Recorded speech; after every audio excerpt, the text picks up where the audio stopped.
Hey gang, GenX Glamping guy here with you in icy cold December. Just back from a week traveling in near freezing temperatures.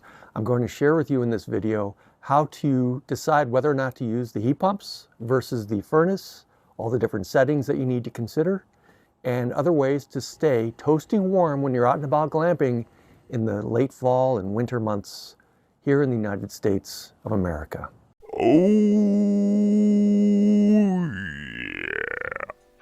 When I left Louisiana in late October, the temps were in the 80s. As I traveled into the Appalachian Mountains, the temps quickly dipped near freezing.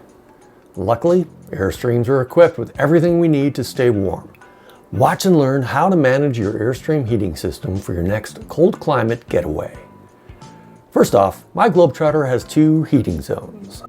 Zone 1 is for the sleeping quarters. Zone 2 covers the rest of the trailer.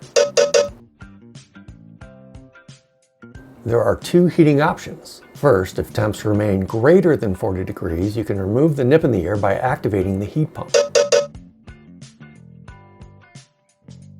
Heat pumps run through air conditioning units, so using shore power is your best bet. As supply vents feed the warm air, the return vents pull air out of the indoor space, which removes the unconditioned air. Like the air conditioning, the heat pump is very loud, so sometimes I prefer just to use a space heater and some extra blankets.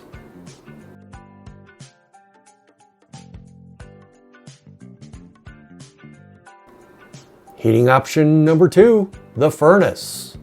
When temperatures dip below 40 degrees, the furnace pushes air from the floor vents and keeps you warm. Unlike the heat pumps that require shore power, the furnace can run off your battery and propane. Just make sure your tanks are full and your batteries are charged.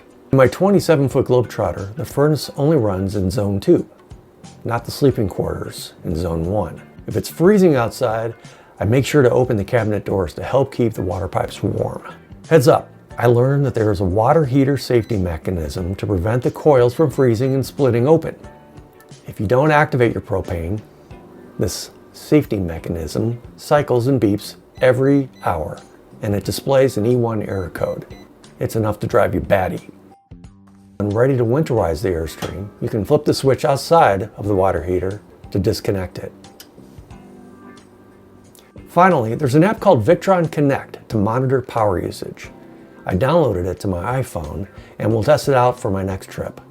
Well, that's a wrap on this video. Hopefully you've learned enough to stay toasty warm next time you take your Airstream out and it's chilly outside.